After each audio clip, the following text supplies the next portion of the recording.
ವೀಕ್ಷಕರೇ, ಕೆಲವು ಎಲೆಗಳನ್ನು ಧಾರ್ಮಿಕವಾಗಿ ತುಂಬ ಮಹತ್ವವನ್ನು ಹೊಂದಿದೆ. ಈ ಎಲೆಗಳು ಹೂವಿನಷ್ಟೇ ಶ್ರೇಷ್ಠವಾಗಿದ್ದು, ಇವುಗಳಿಂದ ದೇವರನ್ನ ಪೂಜಿಸಿದರೆ ನಿಮ್ಮೆಲ್ಲ ಕಷ್ಟಗಳು ದೂರವಾಗಿ ಜೀವನದಲ್ಲಿ ಸುಖ ಶಾಂತಿಯನ್ನು ಪಡೆಯಬಹುದು. ಹಾಗಿದ್ರೆ ಯಾವ ಎಲೆಗಳನ್ನು ಬಳಸಿ ನಮ್ಮ ಸಂಕಷ್ಟಗಳನ್ನು ಪರಿಹಾರ ಮಾಡಿಕೊಳ್ಬೋದು ಎಂಬುದನ್ನು ಈ ಒಂದು ವಿಡಿಯೋದಲ್ಲಿ ನೋಡೋಣ ಬನ್ನಿ.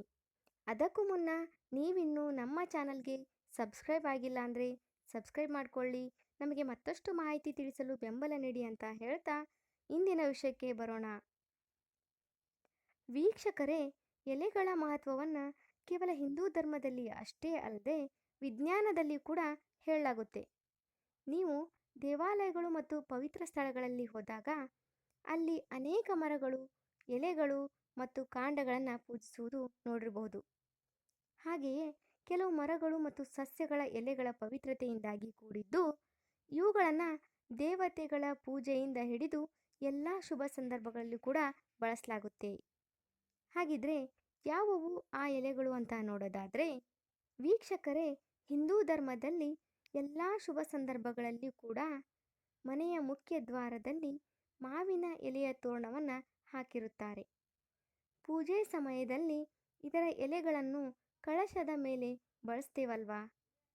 ಹಿಂದೂ ನಂಬಿಕೆಯ ಪ್ರಕಾರ ಮಾವಿನ ಎಲೆ ನಕಾರಾತ್ಮಕತೆಯನ್ನು ತೆಗೆದುಹಾಕಿ ಸಕಾರಾತ್ಮಕತೆಯನ್ನು ಹರಡುವ ಶಕ್ತಿಯನ್ನು ಹೊಂದಿದೆ ಅಂತ ನಂಬಲಾಗಿದೆ.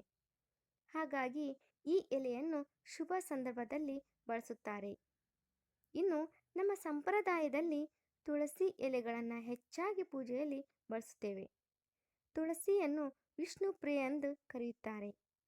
ಈ ಪವಿತ್ರ ತುಳಸಿ ಗಿಡವು ಮನೆಯಿಂದ ದುಃಖವನ್ನು ದೂರ ಮಾಡುತ್ತೆ ಅಂತ ನಂಬಲಾಗಿದೆ. ಅಲ್ಲದೆ ಮನೆಯನ್ನು ಶುದ್ಧೀಕರಿಸಲು ತುಳಸಿಯನ್ನು ಬಳಸುತ್ತಾರೆ. ವೀಕ್ಷಕರೇ, ಇನ್ನು ಬಾಳೆ ಮರವು ವಿಷ್ಣುವಿಗೆ ಸಂಬಂಧಿಸಿದೆ.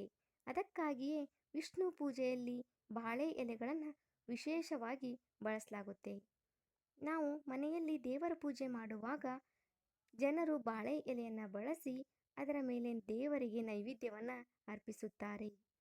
ಜ್ಯೋತಿಷ್ಯದ ಪ್ರಕಾರ ಮಾಗಿದ ಸಸ್ಯವನ್ನು ಪೂಜಿಸೋದ್ರಿಂದ ಗುರುವಿನ ಆಶೀರ್ವಾದ ಸಿಗುತ್ತದೆ ಎಂಬ ನಂಬಿಕೆ ಇದೆ.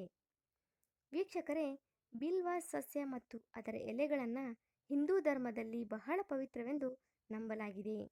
ಏಕೆಂದರೆ ಈ ಎಲೆಯು ದೈವಿಕ ದೇವತೆ ಮಹಾದೇವನೊಂದಿಗೆ ಸಂಬಂಧ ಹೊಂದಿದೆ. ಇದನ್ನು ಹಣ್ಣು ಅಥವಾ ಎಲೆಗಳ ರೂಪದಲ್ಲಿ ಶಿವನಿಗೆ ಅರ್ಪಿಸಲಾಗುತ್ತದೆ. ಹೀಗೆ ಮಾಡೋದ್ರಿಂದ ನೀವು ಶೀಘ್ರದಲ್ಲೇ ಶಿವನ ಅನುಗ್ರಹವನ್ನು ಪಡೆಯುತ್ತೀರಿ. ವೀಕ್ಷಕರೇ, ನೋಡಿದ್ರಲ್ಲ ಯಾವೆಲ್ಲ ಎಲೆಗಳನ್ನು ಪೂಜೆಗೆ ಬಳಸಲಾಗುತ್ತೆ ಅಂತ. ಇದೇ ತರಹದ ಪ್ರತಿದಿನದ ಜೀವನಕ್ಕೆ ಉಪಯುಕ್ತವಾಗುವ ಮಾಹಿತಿಗಾಗಿ ನಮ್ಮ ಚಾನಲನ್ನು ಸಬ್ಸ್ಕ್ರೈಬ್ ಮಾಡಿಕೊಳ್ಳಿ. ಈ ವಿಡಿಯೋ ಇಷ್ಟವಾದಲ್ಲಿ ಲೈಕ್ ಮಾಡಿ, ಶೇರ್ ಮಾಡಿ. ನಮಸ್ಕಾರ.